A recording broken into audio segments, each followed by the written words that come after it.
Okay, while we're waiting for some more viewers, I'll just do a little warm-up.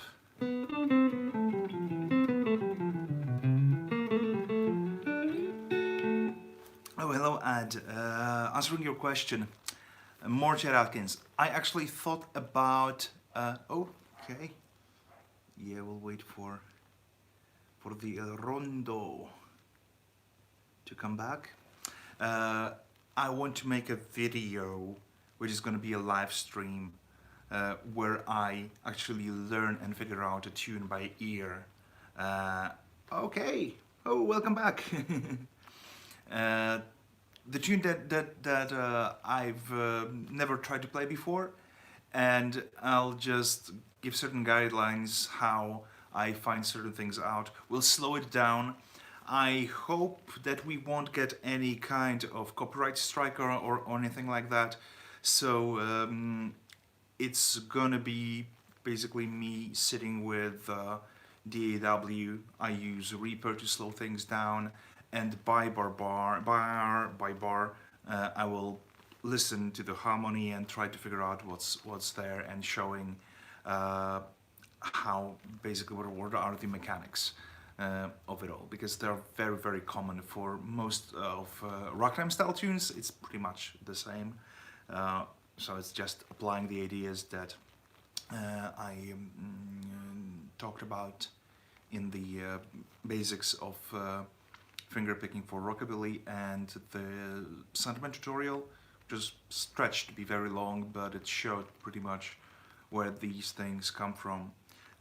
So that's the idea, with some nice riffs and licks thrown in there, and there's plenty of it going on.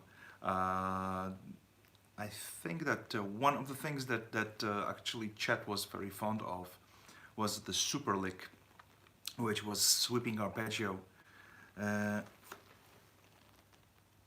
Yep. It was a sweeping arpeggio of C major through 2 octaves, and there was even an article in Guitar Player, I guess, back in like late 70s or something like that, where he showed the sweeping arpeggio of C major chord, and was very impressive, especially that he did with the thumb pick. And the idea was that basically he spelled the chord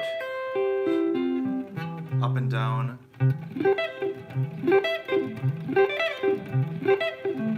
so it's C, B major, and E. I think it was in a version of Jerry's Breakdown that he did that, and the difficult part is that with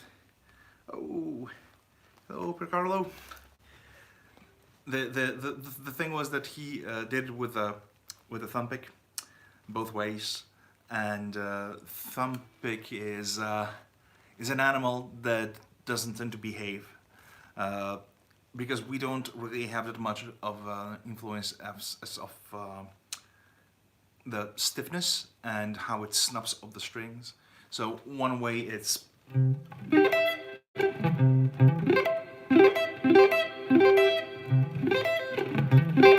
yep, How High the Moon, yep, definitely. So that was one of the things that we'll have a look possibly in the in the next stream. And today I wanted to share like universal idea of chord knowledge, and I want to work it from the very ground up with pretty much minimal theory behind that. It's not really that much about knowing the structure of the chord, but how we apply it on a guitar. So why the shapes of the chord that we play sound the way they sound. And again, I'd love to start with something that we are familiar with very simple idea. It's pretty much like getting rid of extra stuff that might C major, just a C major chord, but in the 3rd position. So we'll have a bar on 3rd fret, and this bar starts from 5th string. I don't need any notes from the 6th string right now, and 3 fingers on 5th fret, 2nd, 3rd, and 4th string. So this is the shape that we'll have a look at. And now we'll have a look at what notes these are and why they're there. So first of all, let's think of it that way. We've been told that this is C major, right? So we take it for granted. This is C major. This is okay. If it's hard for me. I usually play it with just with 2 fingers, any 2 fingers that work for you. So it's just a bar and some middle strings, 2nd, 3rd, and 4th. But it's more about memorizing where these notes are, because we'll get rid of half of them. So let's build this chord. Let's see what are the particular notes. So we'll start with root, our bass note. Okay, I hope I'm still streaming, because I see that might be something with. Just do a little refresh.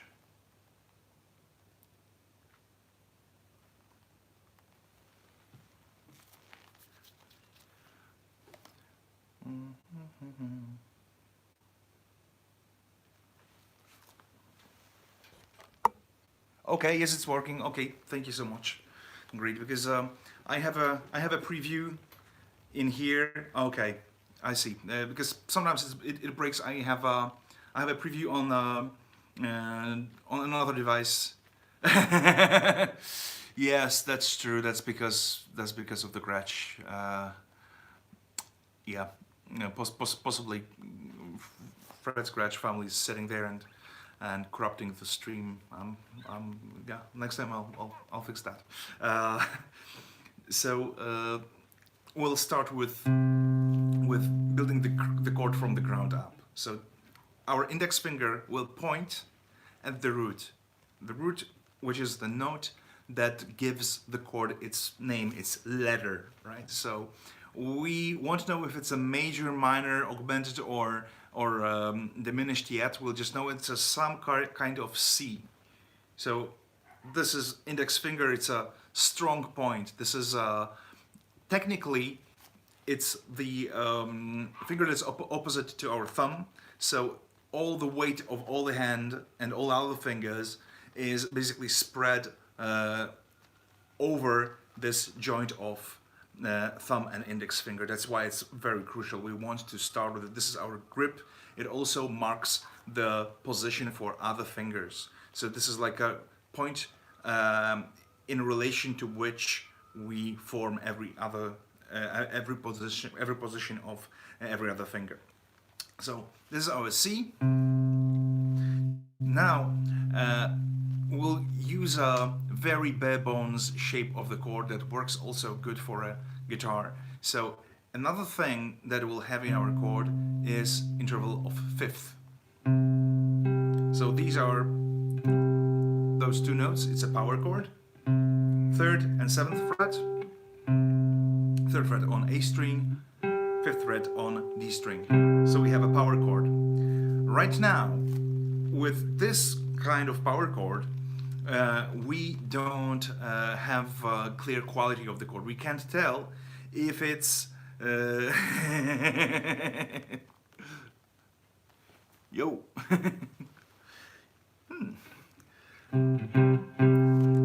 So basically, we have power chord in here.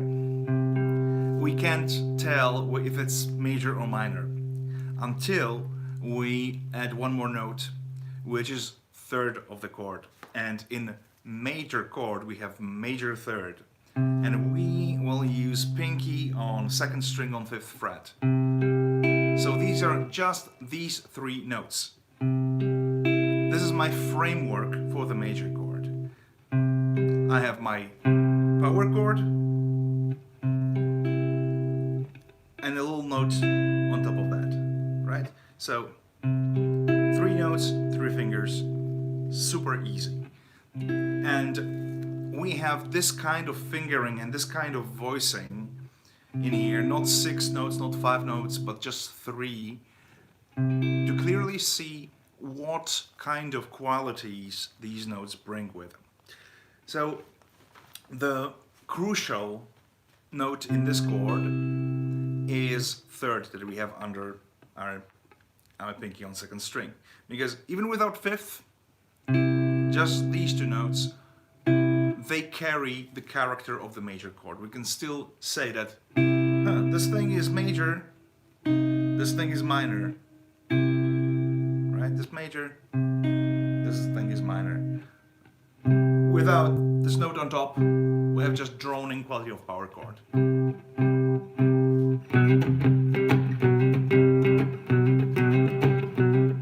Right? And this third changes everything. It gives a definition to the chord, whether it's major or minor.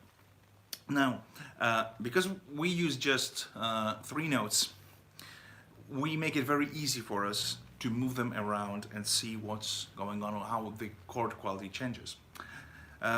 We just spoke that major chord has major third. That's what makes the major chord major.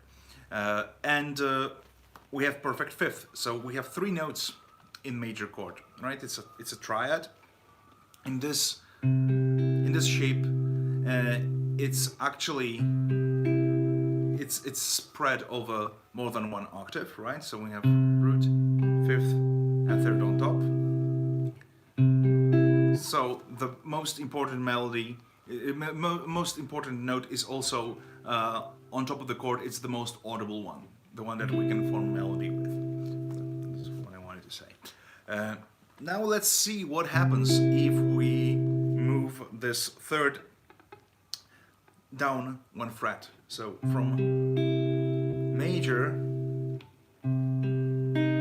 to minor. Right? Instead of 5th fret on 2nd string, now I play note on 4th fret. I do it by swapping fingers because actually I don't have ability to move my pinky behind my ring finger, so I just use another finger to play on 4th fret. And again, this is not a strummed chord. These are just three notes. I use hybrid picking to play these. Okay, these 2 shapes. Root, 5th, major 3rd, root, 5th, minor 3rd. They cover all major and minor chords with root on 5th string. So whenever I want to build a major or minor chord from any root on 5th string, it's going to be one or the other. Easy shape, very easy to memorize, something that basically we can build in our head, relying on muscle memory, and then just apply to particular frets. So C major, D minor, E minor, F major, G major, A minor, and another one would be minor flat 5, but we'll talk about it a little bit later. So this is the shape for root on the 5th string. I'll get my whiteboard.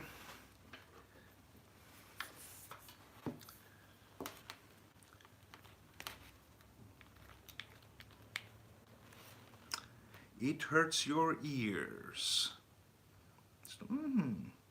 So here's Augmented chord for you. Okay, and here is diminished. This is flat 13. Okay. Maybe you like these more. Okay. All right. So major. And why it's so important. These are universal shapes. These are shapes that are meant to be moved in different positions. So these are movable chords, close position chords.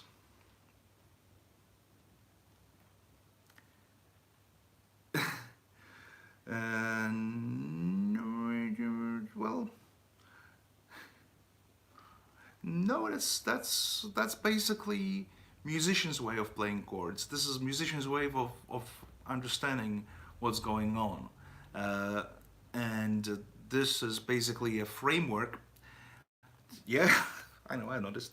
This is a framework to get all the extensions on top of the major chord, because once you know where are the crucial notes for the quality of the chord, and if you want to build diminished or augmented or sus2 or sus4 or anything, and anything that with upper structure, 11th chord, sharp 11th chord, flat 13 chord, and pretty much anything that's up there, or name the chord.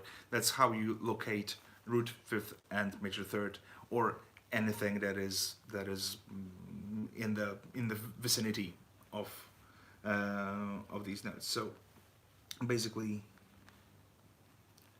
we have our 1, 5. Okay. 1, 5, and 3. So 1 is root, 5 is fifth, 3 is major third, right? So very, very basic stuff. We will need this particular diagram to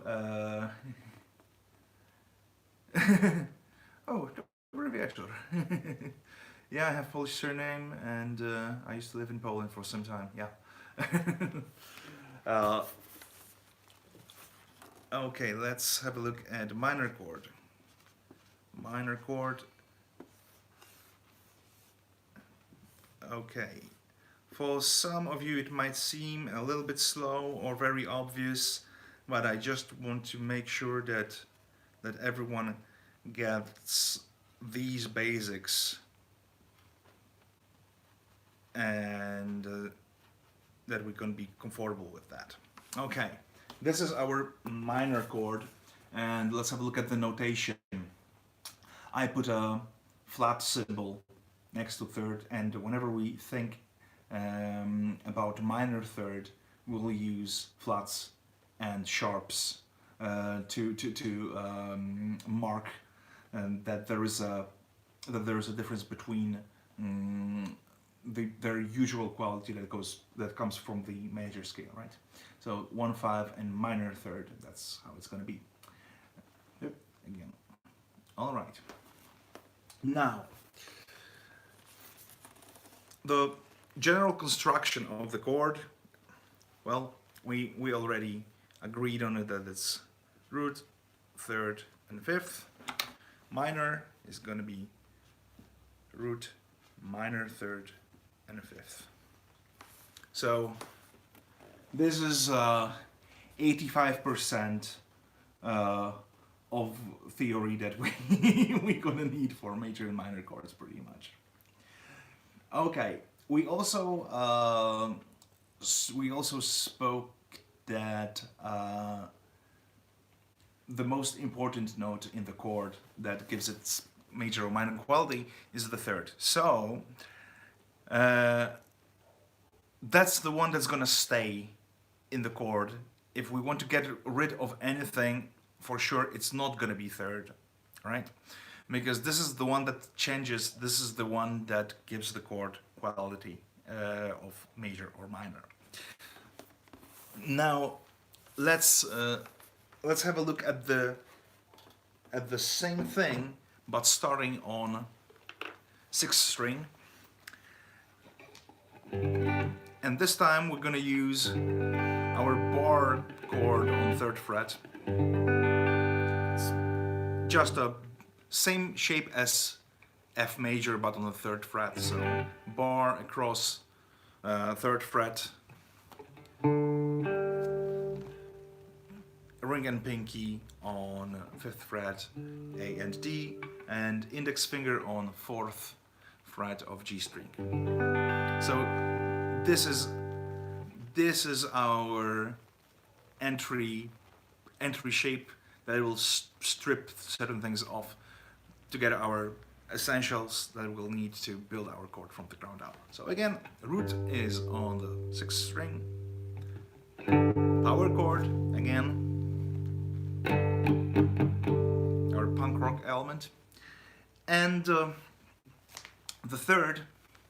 major third, this time is on the 4th fret.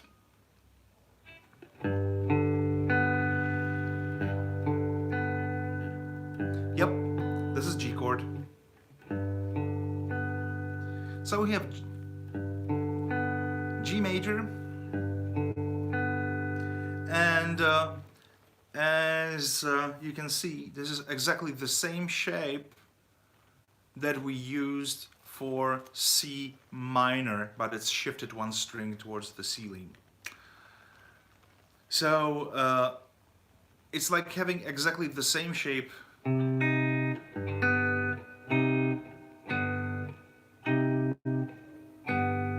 C minor, G major. All I do is just shifting one string towards the floor, towards the ceiling, by using the same shape. So this is G major,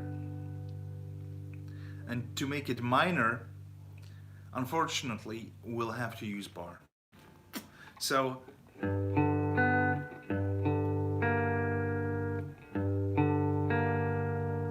I bar across 4 lower strings, so I can have my root and minor third, and whichever finger you find comfortable to play 5th. And I hybrid pick my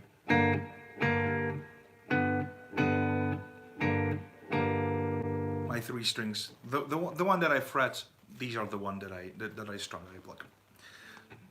So we can see same thing going on in here.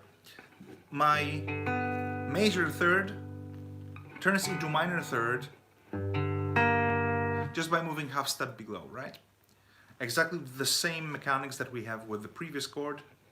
C major, C minor.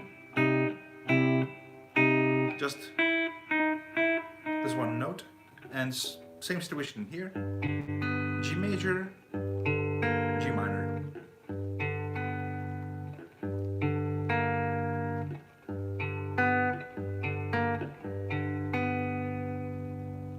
Okay, so these are essentials for these 2 chords, for these 2 positions, either if it's root on 5th string or 6th string. So we'll add it to the whiteboard. So the same idea applies. We have root, major third, and 5th for major.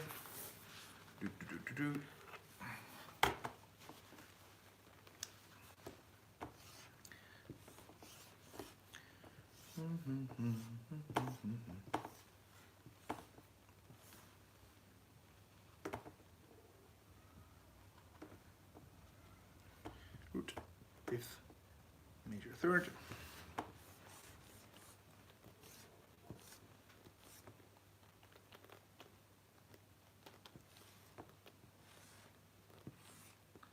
Root, 5th, and minor third.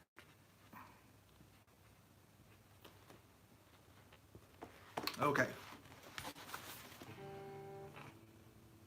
Same thing. We only pluck and pick those strings that are fretted.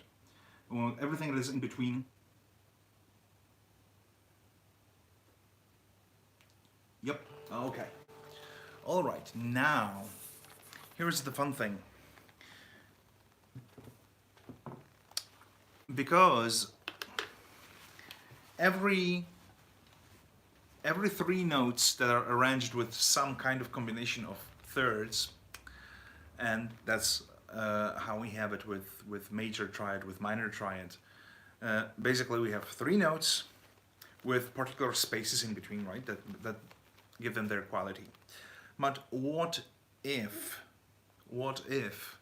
we do something to the fifth, right? Because both major and minor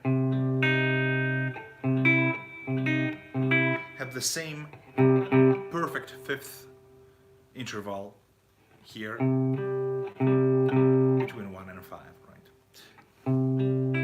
What's gonna happen if we move this perfect fifth up 1 fret while maintaining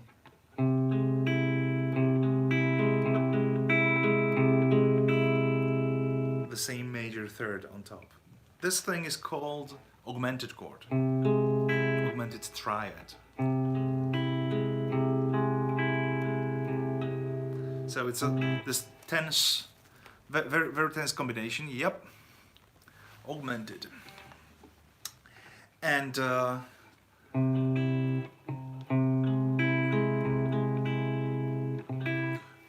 again, whenever we have any combination of 3 notes, we describe them as triads, because the convention of names like diminished chord and diminished triad is being seen as 2 different things a little bit, because diminished triads are 3 notes with a minor third spacing, and diminished chord is the one that has double diminished seventh. On that later when we'll have a look at the chords that are built from more than 3 notes. So far I just want to have a look at the triads, because they're like bread and butter. These are like good entry point into what's there and how to explore them, right? So this is major, minor, augmented. What I did there, I just moved my fifth up half a step, and I had to reshuffle my fingers. So I have this particular voicing in here, and you might think, well, is it actually is it used anywhere? Is it a useful chord? Well, even Buddy Holly Tune has one. Raining in My Heart. Here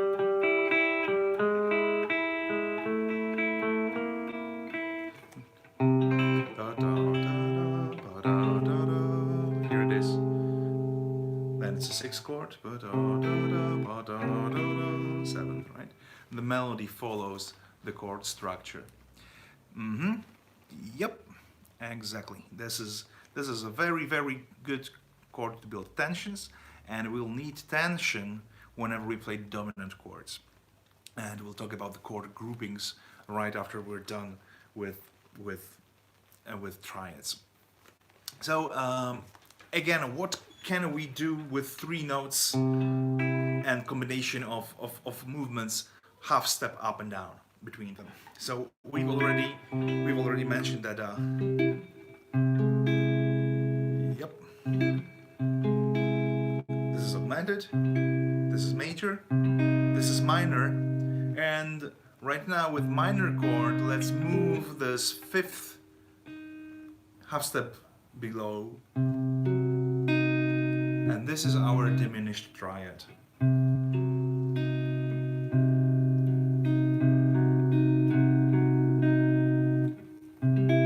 Major, minor, diminished. So we can have a peek. We can have a peek at the diminished chord, the diminished triad.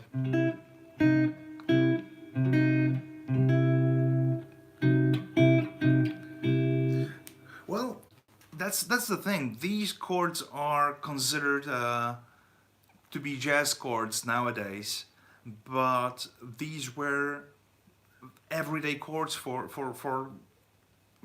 popular music back, well, from the beginning of the century, really. So anything that Gershwin wrote, Tin Pan Alley tunes, American Songbook, all the standards, everything that could be sang at, that you could buy on your 78 shellac or I don't know Edison cylinder, used this kind of harmony, because this was just well, yeah, exactly. These are the chords that were just structure. They were the structure of the popular music. Later, then they started being the differentiation of what is considered to be coming from the world of jazz. And funnily enough, it stayed in Western swing. It stayed with rockabilly and early rhythm and blues. It was still there, and I think that certain dimension of music got Dixieland ragtime tunes. Yes, exactly. Yep. So these are the ones that like have an extra dimension and also describe the harmony a little bit better. They are a very good tool for us as soloists. If we want to improvise, play our rock and roll solos, they carry the information which notes are the strong choices. And I tend to avoid thinking of wrong and right notes in terms of improvisation because it's very relative. We can play certain ideas that, when frozen in time, might seem very something wrong, very tense, very inappropriate against the chord. But with the right resolution and right timing and right phrasing, they will just work. You know, half of the wrong notes will work under right context. So it's always crucial when it happens, in which part of bar, and also how we perceive them, because most of the abilities to solo over these chords comes from judgment and taste, pretty much. So there are some formulated ideas that might help, but it's way quicker to get there just using intuition.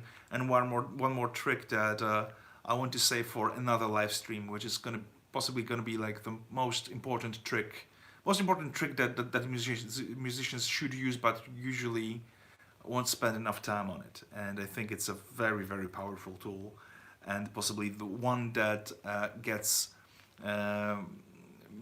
builds bridge. It builds all this kind of connection between knowledge, theory, taste, and intuition, pretty much. But it's something that deserves video on its own. I want to have some look at the chords and what makes them what they are for now, because these are like basics. It's gonna be a little bit easier to proceed from that point and having look at certain chord groupings, which are way easier than it seems. Okay, so we have major, minor, diminished, augmented, and these were the shapes for root on 5th string. Now let's have a look at the shapes for the root on 6th string. So major, augmented. I use my pinky on 6th fret here with this shape.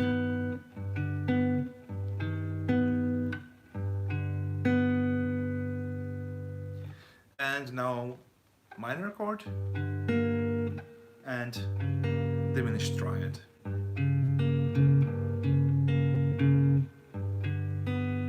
Major, diminished.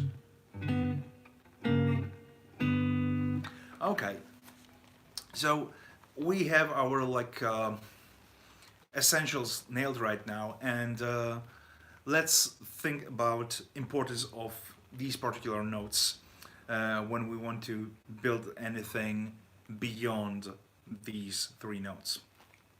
The thing is that in major and minor chord, fifth is not that essential. I mean, it doesn't mean that we need to avoid it. It just means that if there is anything that we could swap it for something different, we easily can. Or if we don't want to play it at all because, for example, it's difficult, or we ran out of fingers because we want to play some other notes, we can easily get away without fifth. Where the fifth is needed is where it gives the character to the chord.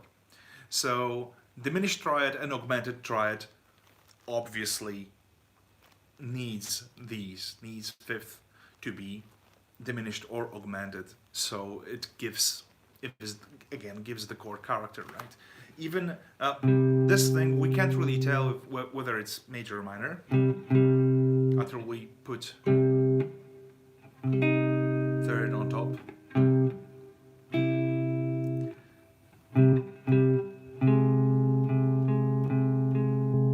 We can tell that there is something going on with this one. If we put third on top, we can easily tell that this is the tense augmented chord.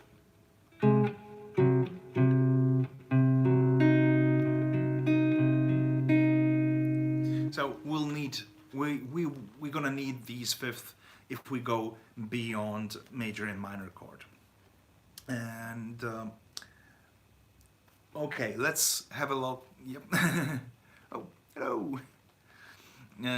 Let's have a look at at something that we actually discussed yesterday when it came to double stops, is the order of these chords and these shapes in major scale. Because just with these four shapes, I can harmonize my major scale, and it's actually, out of four shapes, I'm going to use only three. So we mentioned that in major scale, in major key, root, the first step, fourth step, and fifth step are the only major chords, the only major quality chords that we're gonna have, major triads. And other than that, we'll have something with minor third always. So we have 7 steps in major. First, fourth, and fifth are major. Everything else has minor third at the bottom, and we'll reach one situation that will require certain attention. So let's have a look. This is our first shape, C major, D minor, E minor. This is fourth step, F, so it's going to be major, G major, 6 minor, and here's the trick. Seventh chord is diminished triad. Here, diminished triad is gonna work because that's how the notes of major scale align at this point. The whole idea of building chords is basically we just take major scale and we skip every other note, right? So it's C, D, E, F, G, C, E, G. Okay, that's C, E, G. Building from C from first step. That's C major. C, D, F, A. Right? D, F, A is D minor. Then E, skip F. G, skip A. B, E, G, B. That's E minor. F, skip G. A, skip B natural. C, F, A, C. That's F major, and so on and so forth. And the trick is that the 7th chord is B natural, D, F. And B, D, F, these 3 notes, they form diminished triad.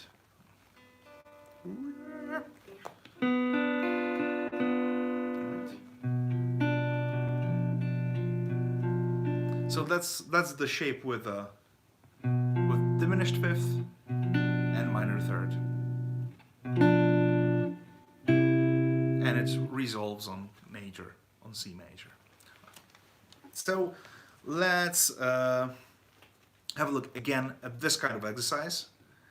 These are chords that are diatonic to the key. Diatonic means built from the notes that form the key. C major, D minor, E minor, F major, G major, A minor, B diminished, and C major again. And we'll go back down to C on 3rd fret. So it's C major, B diminished, A minor, G major, F major, E minor, D minor, and C major. Okay, so this is our skeleton, our base to shift notes around and add certain things to these chords.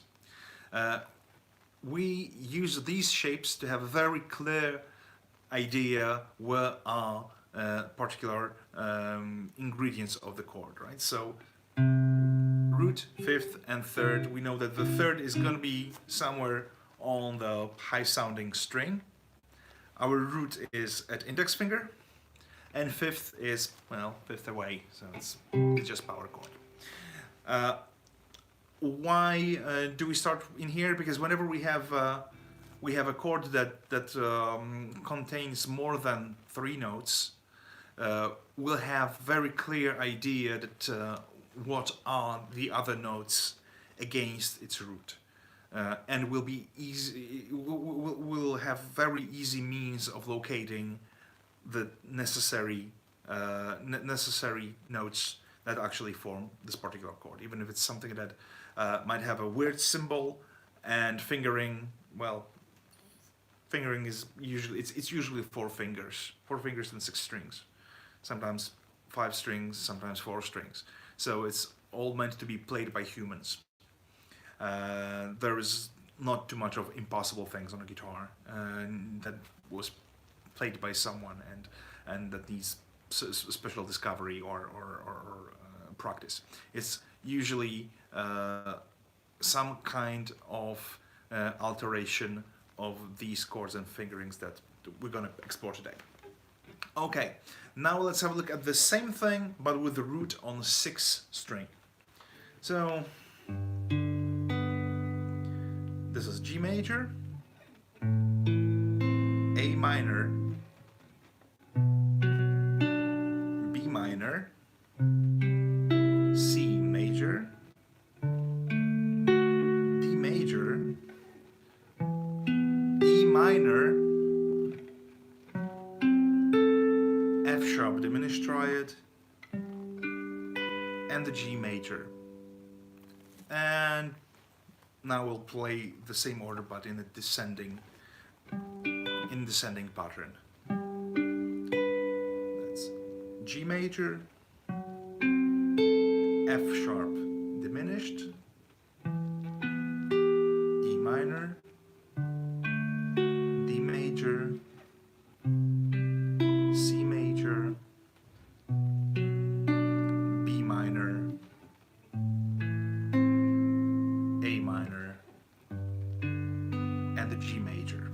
Okay, so these are like 2 exercises that are worth checking out, worth spending some time over, because there's one more use of it all. These are notes of major scale played on the whole length of the neck on 3 strings. What we do in here is we just follow major scale with each and every finger. Let's have a look at this. Now I'll play, I'll go back to the example with the root on 5th string, starting with C, and I'll just play only the note on the A string.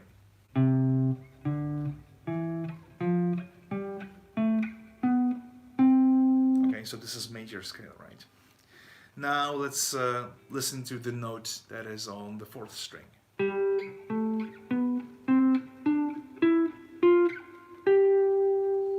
Okay, this thing sounds very similar to major scale, like it's shifted because it starts on its fifth step. So basically, if I play the bottom of major scale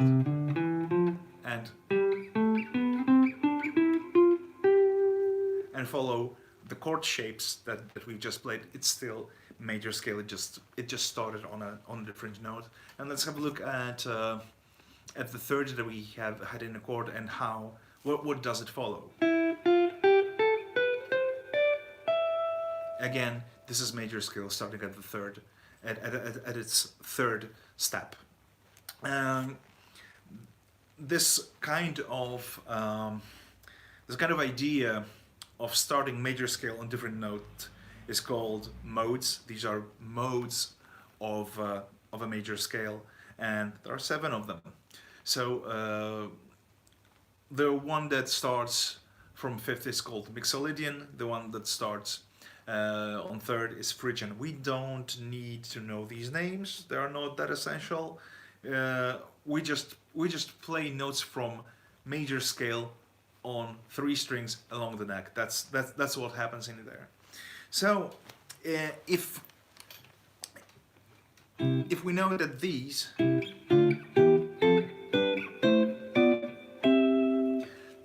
are basically notes of the major scale of C major, and they cover almost all of the neck, we have a great way of knowing and discovering where are the notes that build actual key of the tune. So they don't point into particular chords, but this is like these are our choices. This is our key along the neck in this position.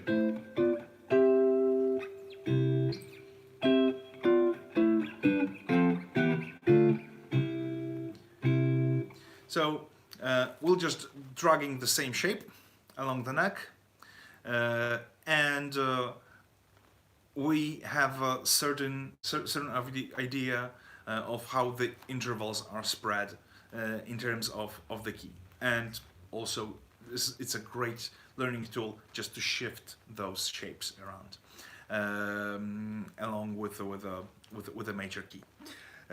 Now, because we just use 3 strings, we have some spare fingers and spare strings to go up and build something more with these chords. Let's have a look at the construction of these voicings, because we spoke about triads. So triads are just 3 notes,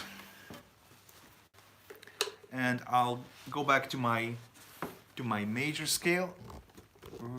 It's going to be upside down, but yep, I'll turn it the right ways. Or maybe I'll just have you guys here.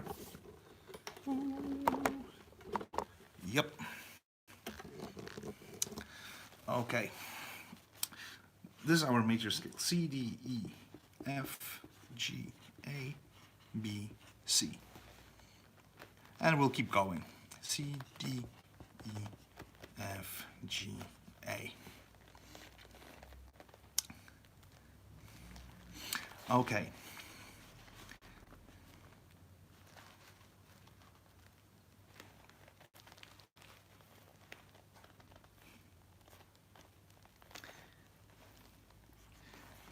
Okay, as we said, between EF and BC we have half step,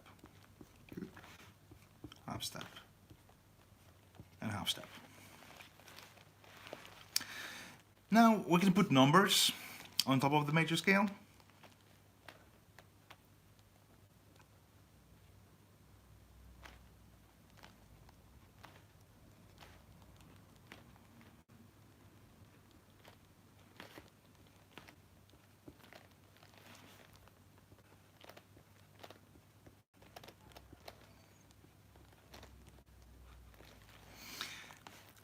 So this is the selection of 13 notes. All right? And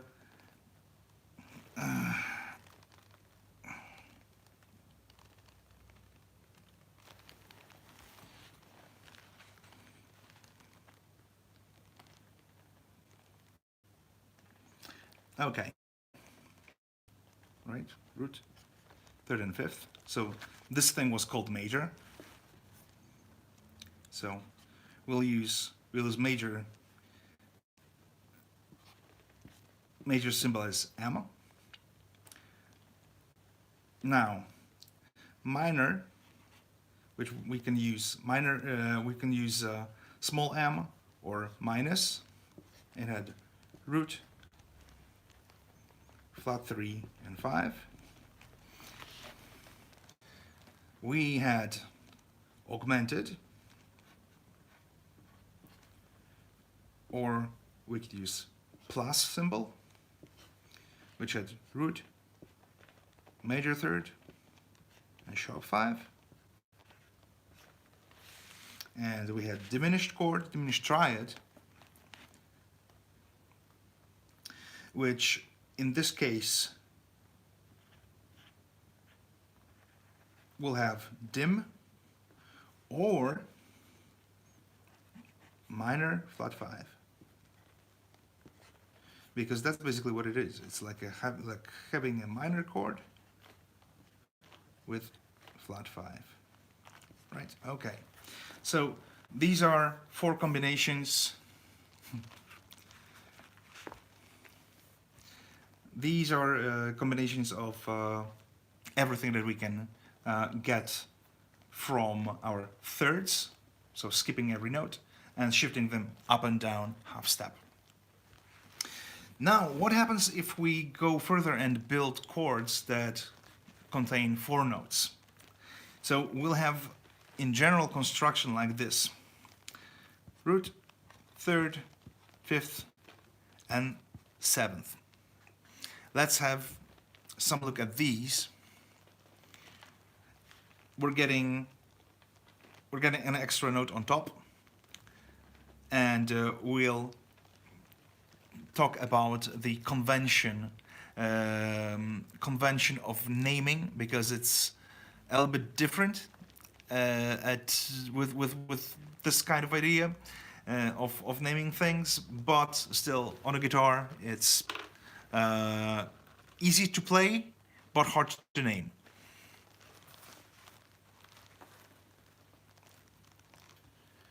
Okay, Piercarlo, great seeing you.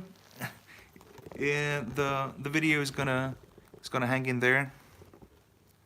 Okay, so let's have a look at the shapes and the chord quality and what these chords are good for.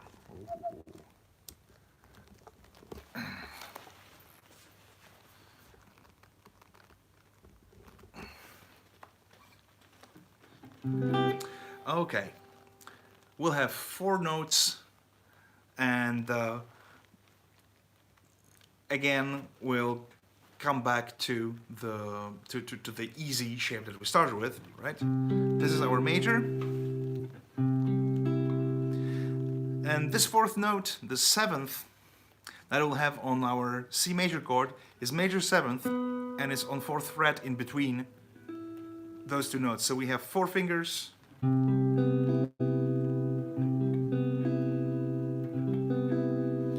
Carlo, see you next time. Okay. So this is our major 7 chord. And as we said earlier, the first thing that we can get rid of to make it a little bit easier for us to play is 5th. So now we'll have 3 notes of the 4-note chord. Just root, 3rd, and major 7.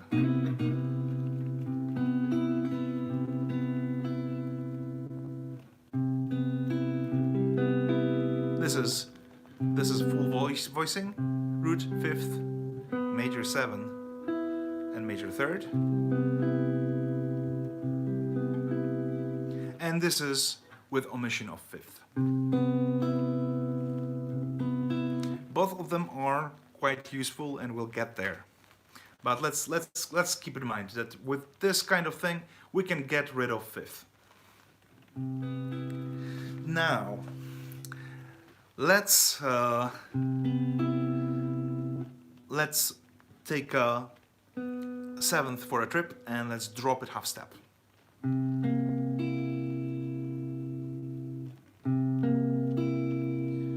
So now it's root, minor 7th, major 3rd. We can add 5th to this chord. And now we have dominant 7 chord. That's the name. C7 or C dominant.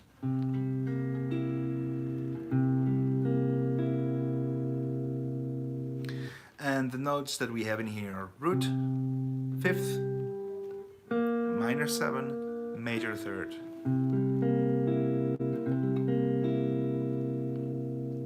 Okay, and from this chord in here, we'll move our 3rd half step lower and keep everything else as it was before.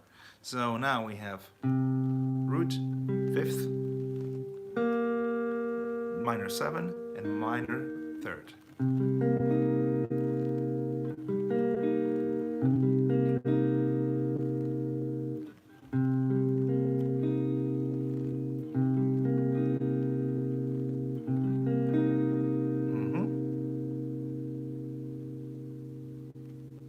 Okay, this thing here is called the minor 7 chord because it's minor and has 7. And now, thing that gets a little bit complicated. If we take minor chord, C minor, and use major 7 in it, we end up with something like that. It's a very, very cool sound.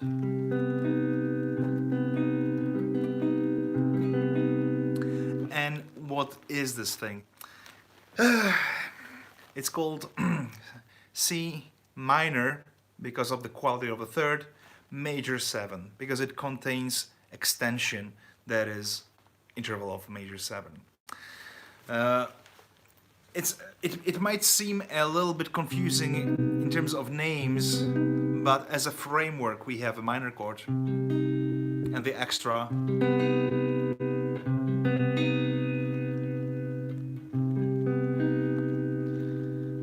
Again, something that we will see not only in jazz standards, we'll see it with Chet Atkins tunes.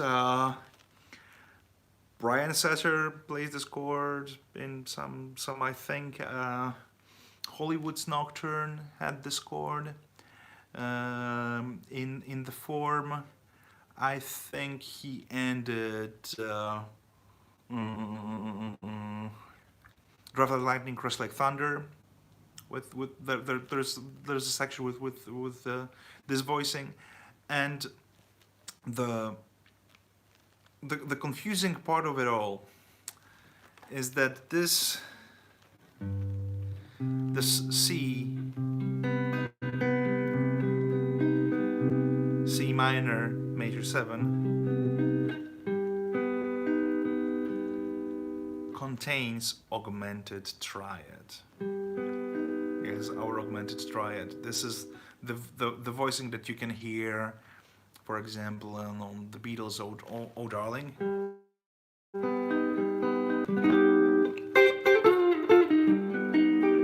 Here it is, right? We have, as with everything in music, many ways of whatever you like. I think primarily with sounds, and I put names onto things. Second, it's like you know, I try to share idea in music. You can just go with no. Who knows? Is it breaking? Yeah, let's have a look if it's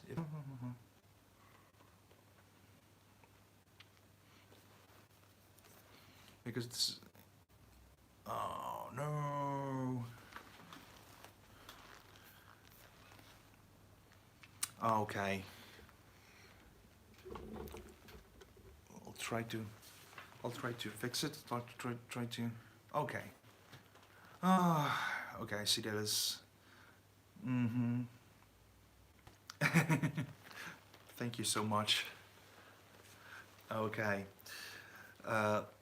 So right now, as we move to the realm of chords built of 4 notes,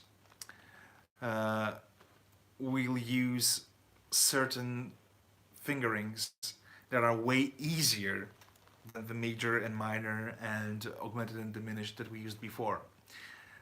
Because in most of them, we'll just get rid of fifth.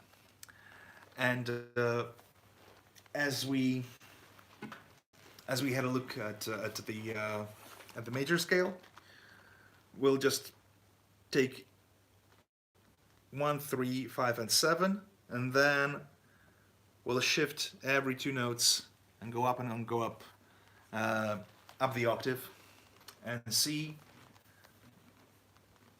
how the quality of chords changes. And this is a little bit harder than the major and minor chords, because we have an extra ingredient. It keeps moving inside the chord. Okay, yeah. I hope the stream is back. Yep, should be. Okay. So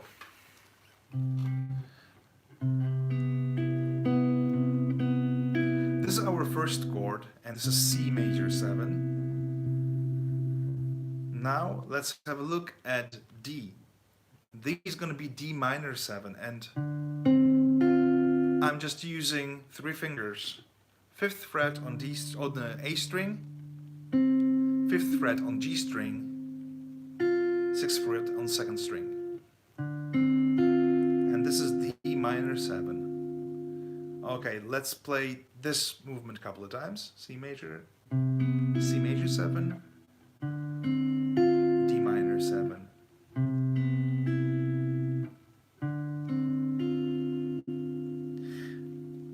Next chord, E, is going to be minor 7 chord. And now the way to memorize it is I just like to split certain things into chunks. So let's just think of first 3 chords. This is first one, major. Then D and E are the same fingering. 7, D minor. Okay, long freeze. Okay, I'll try to. I'll try to go back into. I will have it sorted. Okay. So I'll just go back to the way to memorize it and practice it, which is just playing chords in small groups, like of 3 this time. So it's C major 7, D minor 7, E minor 7, and back and forth. So E, D.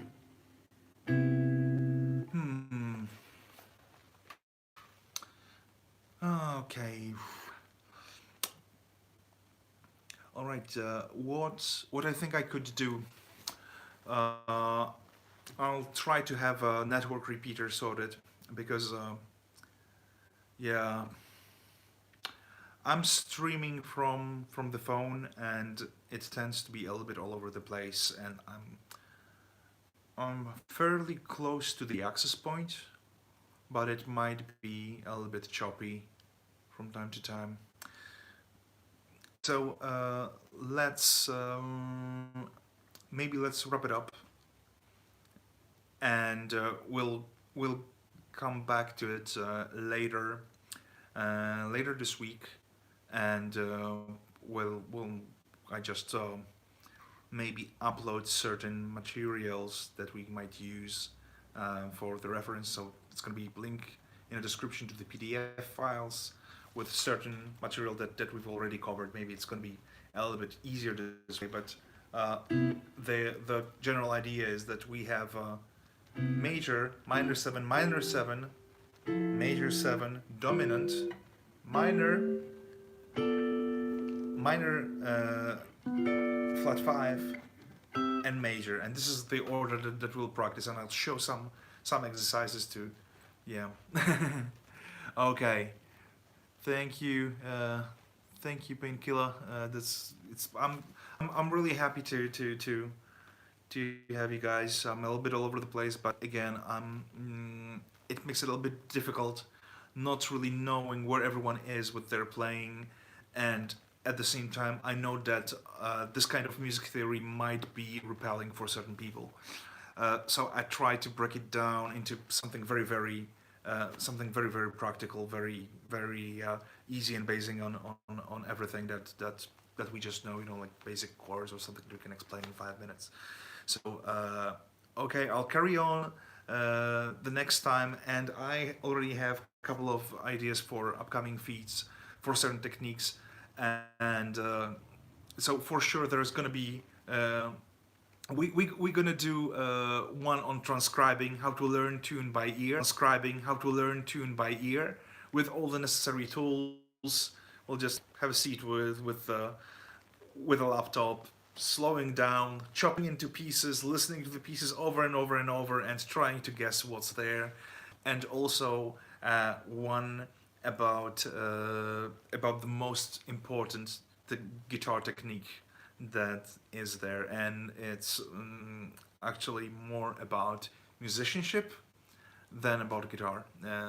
So thanks so much for being here and for all the support and kind words, and see you soon. I'll put the information about the next live feed on my YouTube page in the community section. So it's going to be announced, and possibly it'll pop in the notifications.